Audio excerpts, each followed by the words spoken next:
श्रीवेदान्तमहाचलं हि परितः संयोज्य सूत्राहिपं सद्वातागमपोषितात्महृदयं तत्पूर्वपक्षासुरैः सिद्धान्तोक्तिसुरेश्वरैश्च मथितो यः कृष्णदुग्धाम्बुधिः स्वीयानाम् अमृतं प्रयच्छति स मां पायाद्गुणोद्यन्मणिः. ಭಕ್ತಿಸುಧಾ ಜ್ಞಾನವಾಹಿನಿಯಿಂದ ನಡೀತಾ ಇರುವ ನಿರಂತರ ಜ್ಞಾನ ಕಾರ್ಯದಲ್ಲಿ ಪಾಲ್ಗೊಂಡಿರುವ ಎಲ್ಲ ಸಜ್ಜನರಿಗೂ ಅಭಿನಂದನೆಗಳನ್ನು ಸಲ್ಲಿಸ್ತಾ, ವಾದಿರಾಜ ಗುರು ಸಾರ್ವಭೌಮರ ರುಕ್ಮಿಣೀಶ್ ವಿಜಯ ಮಹಾಕಾವ್ಯದ ಚಿಂತನೆ ಈ ಕಳೆದ ಕೆಲವು ಸಂಚಿಕೆಗಳಿಂದ ನಡೆದು ಬಂದಿದೆ. ಶ್ರೀಕೃಷ್ಣನ ಬಾಲಲೀಲೆಯನ್ನು ಬಣ್ಣಿಸ್ತಾ ವಾದಿರಾಜರು ಶ್ರೀಕೃಷ್ಣನನ್ನು ನಮ್ಮ ಹೃದಯದಲ್ಲಿ ಕೂಡಿಸ್ತಾ ಇದ್ದಾರೆ.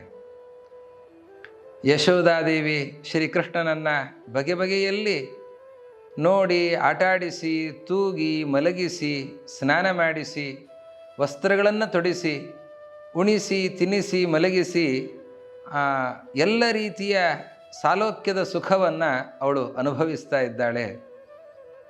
ಒಂದು ಸಂದರ್ಭದ ವರ್ಣನೆಯನ್ನು ವಾದಿರಾಜರು ಬಹಳ ರಮಣೀಯವಾಗಿ ಮಾಡ್ತಾರೆ. ಗಂಡಂ ವರಾಂಗುಲಿದಲೈರ್ಲಘು ಚಾಲಯಂತಿ ಮಂದಸ್ಮಿತಾನನ ಮಥೋ ಪರಿರಂಭಯಂತಿ ಸಾಂದ್ರಸ್ತನ ಶ್ರುತಪಯಃ ಕಿಲ ಪಾಯಯಂತಿ ನಂದಸ್ಯ ರಾಜ್ಞಭವದಿತ್ಥಮಹರ್ಣಯಂತಿ. ಅವಳು ದಿನಗಳು ಹೇಗೆ ಕಳೀತಾ ಇದ್ಲು ಅಂತಂದರೆ, ಅದು ಒಂದು ದಿವಸದ್ದಲ್ಲ, ದಿನನಿತ್ಯವೂ ಕೂಡ ಹಾಗೆ ಪ್ರಕ್ರಿಯೆ ನಡೀತಾ ಇದೆ ಅಂತ. ಅವಳಿಗೆ ಆ ಯಶೋದಾದೇವಿ ಕೃಷ್ಣನಿಗೆ ಸ್ನಾನ ಮಾಡಿಸೋದು, ಸ್ನಾನ ಮಾಡಿಸಿ ಅವನಿಗೆ ಅಲಂಕಾರ ಮಾಡೋದು, ಅಲಂಕಾರ ಮಾಡಿ ಅವನಿಗೆ ಎದೆ ಹಾಲನ್ನು ಉಣಿಸಿ ನಿದ್ದೆಯನ್ನು ಮಾಡಲಿಕ್ಕೆ ಅಂತ ಹೇಳಿ ತೊಟ್ಟಿಲಲ್ಲಿ ಮಲಗಿಸಿ ಅವಳು ಒಳಗಡೆ ಹೋಗಿ ತನ್ನ ಕೆಲಸಗಳನ್ನು ಮಾಡಿಕೊಡಬೇಕು. ಅದಕ್ಕೆ ತೊಟ್ಟಿಲಿನಲ್ಲಿ ಮಲಗಿಸ್ತಾಳೆ, ಮಲಗಿಸಿ ಹಾಡು ಹೇಳುತ್ತಾಳೆ, ತೂಗುತ್ತಾಳೆ. ಕೃಷ್ಣ ಕಣ್ಣು ಮುಚ್ಚಿರ್ತಾನೆ. ಆ ಕಣ್ಣು ಮುಚ್ಚಿರುವ ಆ ಕೃಷ್ಣನನ್ನು ನೋಡ್ತಾಳೆ ಯಶೋದೆ. ಕಣ್ಣು ಮುಚ್ಚಿದ್ದಾನೆ ಕೃಷ್ಣ, ಮಲಗಿದ್ದಾನೋ ಏನೋ.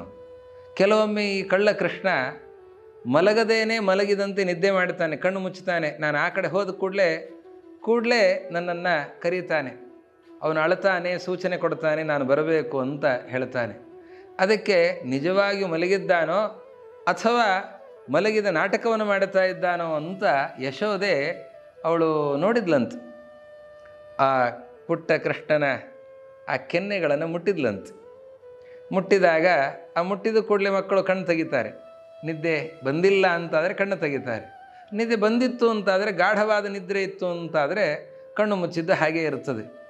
ಅದಕ್ಕೆ ಕೃಷ್ಣ ನಿಜವಾಗಿ ಮಲಗಿದ್ದಾನೋ ಅಥವಾ ಮಲಗಿದ ನಾಟಕವನ್ನು ಮಾಡ್ತಿದ್ದಾನೋ ನೋಡೋಣ ಅಂತ ಹೇಳಿ ಯಶೋದೆ ಆ ಕೃಷ್ಣನ ಕೆನ್ನೆಯನ್ನು ಮುಟ್ಟಿದ್ಲಂತೆ. ಠಕ್ ಅಂತ ಕೃಷ್ಣ ಕಣ್ಣು ತೆಗೆದ್ನಂತೆ. ಕೃಷ್ಣ, ಸುಮ್ಮನೆ ನಾಟಕ ಮಾಡ್ತಾ ಇದ್ದೀಯಾ, ಮಲಗಿಲ್ಲ ನೀನು ಅಂತ ಹೇಳಿ ಮತ್ತೆ ಎದ್ದುಕೊಳ್ತಾಳೆ. ಎತ್ತಿಕೊಂಡು ತನ್ನ ತೊಡೆ ಮೇಲೆ ಹಾಕಿಕೊಂಡು ಸ್ತನ್ಯಪಾನವನ್ನು ಮಾಡಿಸಿ ಮತ್ತೆ ಹಾಡು ಹೇಳಿ ತಟ್ಟಿ ಮತ್ತೆ ತೊಟ್ಟಿಲಲ್ಲಿ ಹಾಕಿ ಮತ್ತೆ ತೂಗುತ್ತಾಳೆ. ತೂಗಿ ಮತ್ತೆ ಇನ್ನು ಕೃಷ್ಣ ಮಲಗಿದ್ದಾನೆ ಅಂತನ್ನುವಾಗ ಮತ್ತೆ ಅದೇ ಪ್ರಕ್ರಿಯೆ, ಮತ್ತೆ ಕೆನ್ನೆ ಮುಟ್ತಾಳೆ, ಮತ್ತೆ ಕೃಷ್ಣ ಕಣ್ಣು ತೆಗಿತಾನೆ. ಅವನಿಗೆಲ್ಲಿದೆ ನಿದ್ರೆ? ಇವಳಿಗೆ ತೂಗಿ ತೂಗಿ ಆಯಾಸ, ಇವಳಿಗೆ ನಿದ್ರೆ ಬರಬೇಕೇ ಹೊರತಾಗಿ ಆ ಕೃಷ್ಣನಿಗೆ ಎಲ್ಲಿದೆ ನಿದ್ರೆ? ಅವನು ಮಲಗಿದರೆ ಜಗತ್ತೇ ಮಲಗಬೇಕು, ಅವನಿಗೆ ನಿದ್ರೆಯೇ ಇಲ್ಲ. ಅವನು ಈ ಆಟವನ್ನು ಆಡ್ತಾ ಇದ್ದಾನೆ, ನೋಡ್ತಾ ಇದ್ದಾನೆ. ಯಶೋದೆ ಎಷ್ಟೊತ್ತು ಆಟ ಆಡಿಸ್ತಾಳೆ, ಎಷ್ಟೊತ್ತು ಮಲಗಿಸ್ತಾಳೆ. ಅವನು ಕೂಡ ಕೃಷ್ಣ ಇದನ್ನು ಈ ವಿನೋದವನ್ನು ಸ್ವೀಕರಿಸ್ತಾ ಇದ್ದಾನೆ. ಗಂಡಂ ವರಾಂಗುಲಿದಲೈಹಿ ಲಘು ಚಾಲಯಂತಿ, ಅವನ ಕೆನ್ನೆಯನ್ನು ಮುಟ್ಟಿ ಸ್ವಲ್ಪ ಹೀಗೆ ಅಲುಗಾಡಿಸ್ತಾಳಂತೆ. ಕೃಷ್ಣ ಮಂದಸ್ಮಿತಾನನ ಮಥೋ ಪರಿರಂಭಯಂತಿ, ಕೃಷ್ಣ ನಕ್ಕು ಬಿಡ್ತಾನೆ, ಕಣ್ಣು ತೆಗಿತಾನೆ, ಮಂದಹಾಸವನ್ನು ಬೀರ್ತಾನೆ. ನಾನು ಮಲಗಿಲ್ಲ, ಸುಮ್ಮನೆ ಈ ಕಣ್ಣು ಮುಚ್ಚಿದ್ದು ಅಂತ ಅನ್ನೋದನ್ನು ತೋರಿಸೋದಕ್ಕೋಸ್ಕರ ಮಂದಹಾಸವನ್ನು ಬೀರುತ್ತಾನೆ.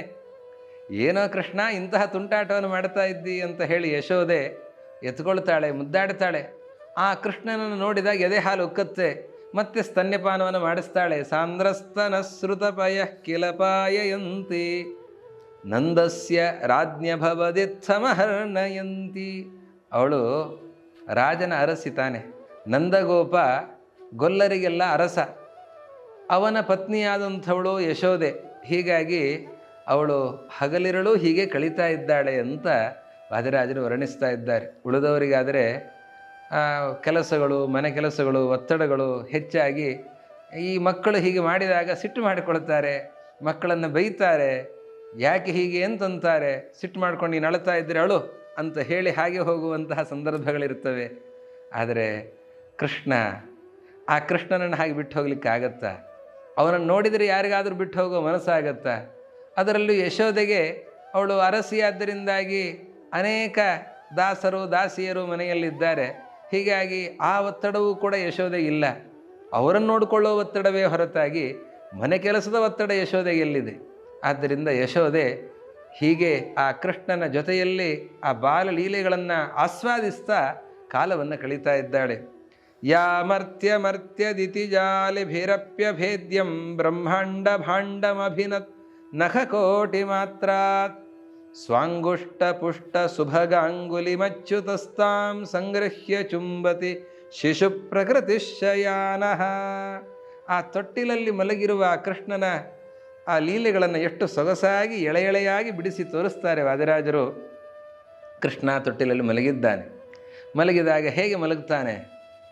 ಈ ಮಕ್ಕಳು ಇವತ್ತು ನಾವು ನೋಡುತ್ತೇವೆ, ಆ ತಮ್ಮ ಬಾಯಿಯಲ್ಲಿ ಬಟ್ಟನ್ನು ಇಟ್ಕೊಂಡು ಚೀಪ್ತಾ ಇರ್ತಾರೆ. ಅದು ಕೈ ಬೆರಳನ್ನು ಇಟ್ಕೊಂಡು ಚೀಪ್ತಾರೆ, ಕಾಲು ಬೆರಳನ್ನು ಇಟ್ಕೊಂಡು ಚೀಪ್ತಾರೆ, ಹಾಗೆ ಮಾಡ್ತಾ ಇರ್ತಾರೆ. ಇದೆಲ್ಲ ಬಂದದ್ದು ಯಾರಿಂದ ಅಂದರೆ ಕೃಷ್ಣನಿಂದ. ಕೃಷ್ಣನೇ ಮತಪ್ರವರ್ತಕ. ಕೃಷ್ಣ ಇದನ್ನು ಆರಂಭ ಮಾಡಿದವನು. ಅವನಿಂದಾಗಿ ಇದು ಬಂದಿದೆ. ಹೋಗಲಿ, ಕೃಷ್ಣ ಯಾಕೆ ಮಾಡಿದ ಅಂತಹ ಕೆಲಸ? ಕಾಲು ಬೆರಳನ್ನು ಬಾಯಲ್ಲಿಟ್ಟುಕೊಂಡು ಚೀಪೋದು ಅಂತಂದರೆ ಏನಿದು? ಯಾಕೆ ಹಾಗೆ ಮಾಡಬೇಕಿತ್ತು ಅಂತಂದರೆ, ಈಗ ಉಳಿದ ಮಕ್ಕಳು ಅವರಿಗೆ ಕೈ ಕಾಲು ವ್ಯತ್ಯಾಸ ಅದೇನಿರೋದಿಲ್ಲ. ಆ ಮಕ್ಕಳಿಗೆ ಅದ್ರ ವಿವೇಕ ಇಲ್ಲ. ಆದ್ದರಿಂದ ಏನೋ ಮಕ್ಕಳು ಮಾಡ್ತಾರೆ. ಕೃಷ್ಣ ಅವನು ಸರ್ವಜ್ಞ, ಅವನು ಸರ್ವೋತ್ತಮ, ಅವನು ಜಗದೀಶ. ಅಂಥವನು ತಾನು ತನ್ನ ಕಾಲು ಬೆರಳನ್ನು ತಗೊಂಡು ಹೋಗಿ ಬಾಯಲ್ಲಿ ಹಾಕ್ಕೊಳ್ಳೋದು ಅಂತಂದರೆ ಏನಿದು? ಯಾಕೆ ಹೀಗೆ ಮಾಡಬೇಕು ಅಂತಂದರೆ, ಕೃಷ್ಣನಿಗೆ ಒಂದು ಕುತೂಹಲ ಅಂತ. ಆ ಕೃಷ್ಣನ ಪಾದ ಏನಿದೆ, ಆ ಕೃಷ್ಣನ ಪಾದವನ್ನು ಎಲ್ಲರೂ ಹಿಡಿತಾರೆ. ಏನು ಕೇಳಿದ್ರೆ ಕೃಷ್ಣನ ಪಾದ, ಏನು ಬೇಕು ನಿಮಗೆ ಅಂದರೆ ಕೃಷ್ಣನ ಪಾದ ಬೇಕು ಅಂತ. ದೇವತೆಗಳು ಯಾವಾಗಲೂ ಬಂದು ನಿನ್ನ ಪಾದವನ್ನು ನಮ್ಮ ಹೃದಯದಲ್ಲಿ ಯಾವಾಗಲೂ ಇರುವಂತೆ ಮಾಡು ಅಂತ ಕೇಳಿಕೊಳ್ತಾರೆ. ಯಾಕಿಷ್ಟು ಪಾದ ಪಾದ ಅಂತಂತಾರೆ, ಏನಿದೆ ಪಾದದಲ್ಲಿ ಅಂತ. ಅದಕ್ಕೆ ದೇವತೆಗಳಂದರು, ನೀನು ನಿನ್ನ ಪಾದದಿಂದ ಎಂಥ ಕೆಲಸ ಮಾಡಿದ್ದಿ, ಬ್ರಹ್ಮಾಂಡದ ಖರ್ಪರವನ್ನು ಸೀಳಿ ಹಾಕಿದ್ದಿ, ಅಂಥ ಅತ್ಯಂತ ಕಠೋರವಾದಂತಹ ಅಂತಹ ಬ್ರಹ್ಮಾಂಡದ ಖರ್ಪರವನ್ನು ಕೂಡ ನೀನು ಈ ಕಾಲಿನ ಉಗುರಿನಿಂದ ಸೀಳಿ ಹಾಕಿದ್ದಿ ಅಂತಂದರೆ ಎಂಥ ಕಾಲಿದು ಅಂತ. ಕೃಷ್ಣನಂತೆ ಇಂಥ ಕೆಲಸವನ್ನೆಲ್ಲ ಮಾಡಿದೆ ಈ ಕಾಲು. ಬಹಳ ಖುಷಿಯಾಯಿತಂತೆ. ನನ್ನ ಕಾಲು ಎಷ್ಟು ಕೆಲಸ ಮಾಡಿದೆ, ಬ್ರಹ್ಮಾಂಡದ ಖರ್ಪರವನ್ನು ಸೀಳಿ ಹಾಕಿದೆ. ಲಕ್ಷ್ಮೀದೇವಿ ಯಾವಾಗಲೂ ತನ್ನ ತೊಡೆ ಮೇಲೆ ಇಟ್ಕೊಂಡು ಒತ್ತಾನೇ ಇರ್ತಾಳೆ. ಈ ಕಾಲು ಅಂದರೆ ಪ್ರೀತಿ, ಅಷ್ಟು ಪ್ರೀತಿ ಅವಳಿಗೆ ಬಿಡಲಿಕ್ಕೆ ಮನಸ್ಸಾಗೋದಿಲ್ಲ. ಹಾಗೆ ಯಾವಾಗಲೂ ಕಾಲನ್ನು ಒತ್ತಾ ಇರ್ತಾಳೆ. ಬ್ರಹ್ಮಾದಿ ದೇವತೆಗಳು ಬಂದು ಯಾವಾಗಲೂ ಆ ಕಾಲನ್ನು ಹಿಡಿದು ನಮಸ್ಕಾರಾದಿಗಳನ್ನು ಮಾಡ್ತಾ ಇರ್ತಾರೆ. ಬಲಿಚಕ್ರವರ್ತಿ ತನ್ನ ತಲೆಯ ಮೇಲೆ ಇಟ್ಟುಬಿಡು ಅಂತ ಕೇಳಿಕೊಂಡಿದ್ದಾನೆ. ಶಕಟನನ್ನು ಇದೇ ಕಾಲಿನಿಂದ ನಾನು ಒದ್ದು ಹಾಕಿದ್ದೇನೆ. ಬಹಳ ಖುಷಿಯಾಯಿತಂತೆ.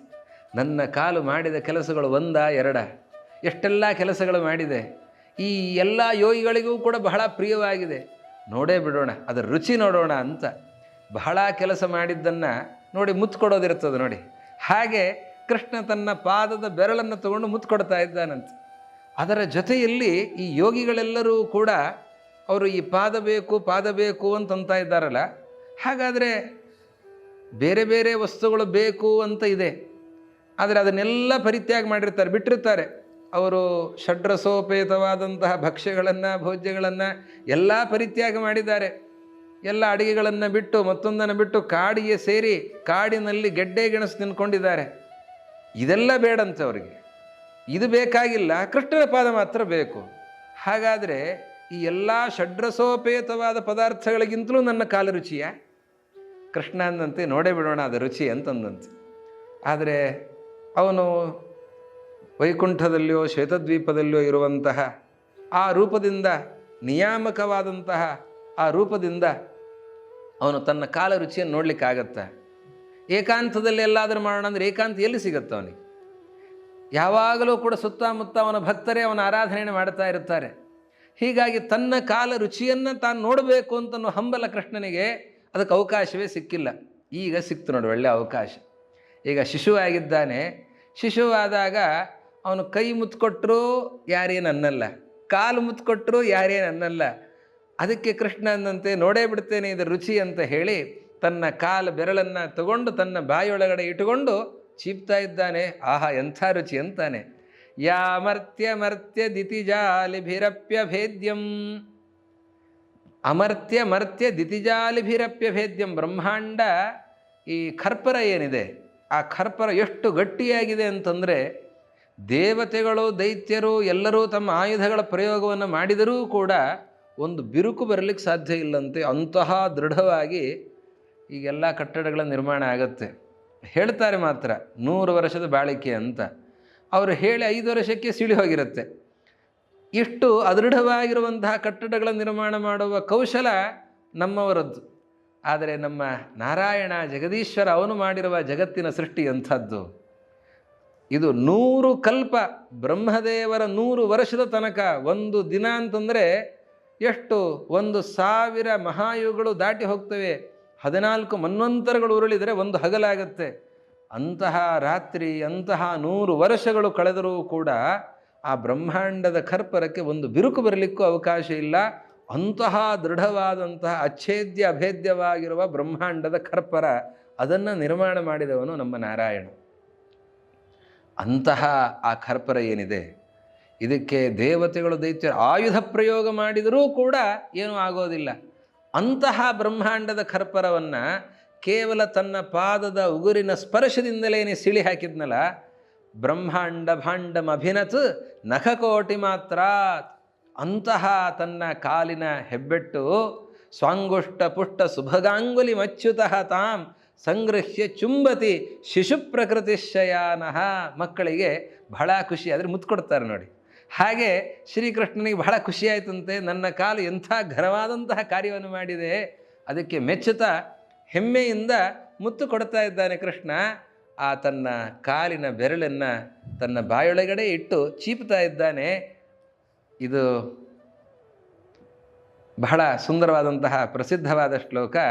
ಕರಾರವಿಂದೇನ ಪದಾರವಿಂದಂ ಮುಖಾರವಿಂದೇ ವಿನಿವೇಶಯಂತಂ ವಟಸ್ಯ ಪತ್ರಸ್ಯ ಪುಟೇಶಯಾನಂ ಬಾಲಂ ಮುಕುಂದಂ ಮನಸಾ ಸ್ಮರಾಮಿ. ಶ್ರೀಕೃಷ್ಣನ ಸ್ಮರಣೆಯನ್ನು ಮಾಡೋಣ. ಎಂತಹ ಶ್ರೀಕೃಷ್ಣ ತನ್ನ ಕರಕಮಲದಿಂದ ಪಾದಕಮಲವನ್ನು ಮುಖಕಮಲದಲ್ಲಿ ಇಟ್ಟು ಚೀಪ್ತಾ ಮಲಗಿದ್ದಾನಲ್ಲ, ಅಂತಹ ಆಲದೆಲೆಯ ಮೇಲೆ ಮಲಗಿರುವ ಪವಡಿಸಿರುವ ಆ ಮುಕುಂದನ ಸ್ಮರಣೆಯನ್ನು ಮಾಡೋಣ ಅಂತ ಹೇಳುವಂತಹ ಶ್ಲೋಕ. ಅದರ ಸಾರವನ್ನು ತೆಗೆದು ವಾದಿರಾಜರು ಎಷ್ಟು ಸೊಗಸಾಗಿ ನಿರೂಪಿಸ್ತಾ ಇದ್ದಾರೆ. ಹೀಗೆ ಕೃಷ್ಣ ಅನೇಕ ಲೀಲೆಗಳನ್ನು ಆ ತೊಟ್ಟಿಲಲ್ಲಿ ಮಲಗಿಯೇ ತೋರಿಸ್ತಾ ಇದ್ದಾನೆ. ಕೃಷ್ಣ ಈಗ ಒಂದೊಂದೇ ತೊದಲು ನುಡಿ ಮಾತುಗಳನ್ನು ಆಡ್ತಾ ಇದ್ದಾನಂತೆ. ಒಂದು ಬಾರಿ ಕೃಷ್ಣ ಹೀಗೆ ಮಲಗಿದ್ದಾನೆ. ಯಶೋದೆ ಅವನನ್ನು ತೂಗೋದು ಮಲಗಿಸೋದು ಪ್ರಯತ್ನವನ್ನು ಮಾಡ್ತಾನೇ ಇದ್ದಾಳೆ. ಕೃಷ್ಣ ಏನು ಮಾಡಿದರೂ ಕೂಡ ಮಲಗುತ್ತಾ ಇಲ್ಲ. ಮಲಗಿದ ವಿಡಂಬನೆಯನ್ನು ಮಾಡ್ತಾನೆ. ಮರುಕ್ಷಣದಲ್ಲೇ ಮತ್ತೆ ನಗತಾನೆ, ಅಳ್ತಾನೆ, ಆಟವಾಡ್ತಾನೆ, ಇಂತಹ ಕಾರ್ಯಗಳನ್ನು ಮಾಡ್ತಾ ಇದ್ದಾನೆ. ಯಶೋದೆ ಅಂತಾಳೆ, ಕೃಷ್ಣ ಎಷ್ಟೋ ಕೆಲಸಗಳಿವೆಯಪ್ಪ ನನಗೆ, ನೀನು ಹೀಗೇನೇ ಮಾಡ್ತಾ ಇದ್ದಿ ಅಂದರೆ ನಾನು ಏನು ಮಾಡಲಿ, ಬೇಗ ಮಲ್ಕೋ, ಒಂದು ಸ್ವಲ್ಪ ನಿದ್ರೆ ಮಾಡು ಅಂತಂದಂತೆ. ಹೌದಮ್ಮ, ಯಾಕೆ ನಿದ್ದೆ ಮಾಡಬೇಕು ಅಂತ ಕೇಳ್ತಾನೆ. ನಿದ್ರಾವಾಶ್ರಯ ಕಿಂತದಾಶ್ರಯ ಫಲಂ ಭುಕ್ತಂ ವ್ರಜೇಜ್ಜೀರ್ಣತಾ. ಯಶೋದೆ ಅಂತಾಳೆ, ನಿದ್ರಾಮಾಶ್ರಯ, ಕೃಷ್ಣ ಮಲಗೋ ಅಂತಂತಾಳೆ. ಅದಕ್ಕೆ ಕೃಷ್ಣ ಕೇಳ್ತಾನೆ, ಕಿಂತದಾಶ್ರಯ ಫಲಂ, ಮಲಗಿದ್ರಿಂದ ಏನಮ್ಮ, ಯಾಕೆ ಮಲಗಬೇಕು? ಮಕ್ಕಳಿಗೆ ಏನು ಹೇಳಿದ್ರು ಕೇಳ್ತಾರೆ, ಯಾಕೆ ಅಂತ ಕೇಳ್ತಾನೆ. ಕೃಷ್ಣ ಹಾಗೆ ಕೇಳಿದಂತೆ, ಯಾಕೆ ಮಲಗಬೇಕಮ್ಮ ಅಂತ ಕೇಳಿದ್ನಂತೆ. ಯಾಕಮ್ಮ ಅಂತ ಕೇಳಿದ್ನಂತೆ. ಅದಕ್ಕೆ ಯಶೋದೆ ಅಂದು, ಭುಕ್ತಂ ವ್ರಜೇಜ್ಜೀರ್ಣತಾಂ, ಮಲಗಿದರೆ ನಿದ್ರೆ ಆದರೆ ತಿಂದದ್ದು ಅರಗತ್ತೆ. ಹೀಗಾಗಿ ತಿಂದದ್ದು ಅರಗಬೇಕು ಅಂತಾದರೆ ನಿದ್ರೆ ಮಾಡಬೇಕು ಅಂದ್ಲಂತೆ ಯಶೋದೆ. ಭುಕ್ತಂ ವ್ರಜೇಜ್ಜೀರ್ಣತಾಂ ನಿದ್ರಾ ಕಾಂಬ. ಅದಕ್ಕೆ ಕೃಷ್ಣ ಕೇಳಿದ್ನಂತೆ, ಹೌದಮ್ಮ ತಿಂದು ಜೀರ್ಣ ಆಗತ್ತಾ? ನಿದ್ದೆ ಅಂದರೆ ಏನು? ನಿದ್ದೆ ಮಾಡೋ ನಿದ್ದೆ ಮಾಡೋ ಅಂತ ಯಶೋದೆ ಹೇಳ್ತಾ ಇದ್ದಾಳೆ, ನಿದ್ದೆ ಅಂದರೆ ಏನು ಅಂತ ಕೇಳಿದ್ನಂತೆ. ನಿದ್ದೆ ಅಂತಂದರೆ ಇನ್ನೊಬ್ಬರು ಇನ್ನೇನು ಹೇಳ್ತಿದ್ರೋ ಗೊತ್ತಿಲ್ಲ. ಯಶೋದೆ ಅಂತಾಳೆ, ಪ್ರಾಜ್ಞಂ ಯದಾಲಿಂಗತಿ. ನಿದ್ದೆ ಅಂತಂದರೆ ನೋಡಪ್ಪ ಇನ್ನೇನು ಅಲ್ಲ, ಜೀವ ಪ್ರಾಜ್ಞರೂಪಿಯಾದ ಪರಮಾತ್ಮನ ಆಲಿಂಗನ ಮಾಡಿಕೊಳ್ಳೋದನ್ನು ನಿದ್ರೆ ಅಂತಂತಾರೆ. ಪ್ರಾಜ್ಞರೂಪಿ ಪರಮಾತ್ಮನ ಆಲಿಂಗನ. ವಿಶ್ವ, ತೈಜಸ, ಪ್ರಾಜ್ಞ ಅಂತ 3 ಭಗವದ್ ರೂಪಗಳು. ವಿಶ್ವರೂಪದಿಂದ ಭಗವಂತ ಬಲಗಣ್ಣಿನಲ್ಲಿದ್ದು ಅವನು ಜಾಗ್ರದವಸ್ಥಾ ಪ್ರೇರಕನಾಗಿದ್ದಾನೆ. ತೈಜಸ ರೂಪದಿಂದ ಕಂಠದಲ್ಲಿದ್ದು ಸ್ವಪ್ನಾವಸ್ಥಾ ನಿಯಾಮಕನಾಗಿದ್ದಾನೆ. ಇನ್ನು ಪ್ರಾಜ್ಞನಾಗಿ ಹೃದಯದಲ್ಲಿದ್ದು ಅವನು ಸುಷುಪ್ತ್ಯವಸ್ಥಾ ನಿಯಾಮಕನಾಗಿದ್ದಾನೆ. ಆ ಪ್ರಾಜ್ಞನ ಸನ್ನಿಧಾನದಲ್ಲಿ ಜೀವ ಬಂದು ಸೇರಿದಾಗ ಆವಾಗ ಅವನಿಗೆ ನಿದ್ರೆ ಸುಷುಪ್ತಿ ಅವಸ್ಥೆ ಬರುತ್ತದೆ. ಪ್ರಾಜ್ಞಂ ಯದಾಲಿಂಗತಿ. ಪ್ರಾಜ್ಞರೂಪಿಯಾದ ಪರಮಾತ್ಮನ ಆಲಿಂಗನೆಯೇ ನಿದ್ದೆ ಅಂತಂದರೆ. ಹೌದಾ ಅಂದಂತೆ ಕೃಷ್ಣ. ಕಣ್ಣು ಮುಚ್ಚಿದ್ದಂತೆ. ಕಣ್ಣು ಮುಚ್ಚಿಕೊಳ್ಬೇಕು, ಆಮೇಲೆ ಪ್ರಾಜ್ಞನ ಆಲಿಂಗನ ಮಾಡಿಕೊಳ್ಬೇಕು. ಕೃಷ್ಣ ಕಣ್ಣು ಮುಚ್ಚಿದ್ದಂತೆ, ಅಲ್ಲೇ ಹೀಗೆ ತನ್ನನ್ನು ತಾನು ತಬ್ಬಿಕೊಂಡಂತೆ. ಅಸ್ತ್ವೇವಂತ್ವಿತಿ ಮುದ್ರಿತಾತ್ಮನಯನಃ ಸ್ವಾಂಗಂ ಸಮಾಲಿಂಗ್ಯ ತತ್ ಭುಕ್ತಂ ಸರ್ವಂಜೀರ್ಣಮಥೋ ದಿಶೇತಿ ಜನನೀಂ ಶಂಸನ್ನಿಜಂ ಸೋವತಾತ್. ಅವನು ಕಣ್ಣು ಮುಚ್ಚಿದ್ದಂತೆ. ಕಣ್ಣು ಮುಚ್ಚಿ ತನ್ನನ್ನು ತಾನು ಹೀಗೆ ತಬ್ಬಿಕೊಂಡಂತೆ. ತಬ್ಬಿಕೊಂಡು ತಕ್ಷಣ ಕಣ್ಣು ತೆಗೆದಂತೆ. ಕಣ್ಣು ತೆಗೆದು, ಅಮ್ಮ ನಿದ್ದೆ ಆಯ್ತು, ನಂಗೆ ಹಸಿವೆ ಆಯ್ತು, ತಿನ್ಲಿಕ್ಕೆ ಕೊಡು ಈಗ ಅಂತ ಕೇಳಿದ್ದಂತೆ. ಸರ್ವಂಜೀರ್ಣಮಥೋ ದಿಶೇತಿ ಜನನಿ ಶಂಸನ್ನಿಜಂ ಸೋವತಾತ್. ಎಂಥ ಚಮತ್ಕಾರ ಕೃಷ್ಣನಂತು. ತಾನೇ ಪ್ರಾಜ್ಞ, ತಾನು ಬೇರೆಯಲ್ಲ, ಪ್ರಾಜ್ಞೆ ಬೇರೆಯಲ್ಲ, ತಾನೇ ಸರ್ವೋತ್ತಮನಾದ ನಾರಾಯಣ ಅನ್ನೋದನ್ನು ತೋರಿಸ್ತಾ ಕೃಷ್ಣ ಇಂತಹ ವಿಡಂಬನೆಯನ್ನು ಮಾಡ್ತಾ ಇದ್ದಾನೆ. ಅದನ್ನು ನೋಡಿ ಯಶೋದೆ ಮಂತ್ರಮುಗ್ಧಳಾಗ್ತಾ ಇದ್ದಾಳೆ.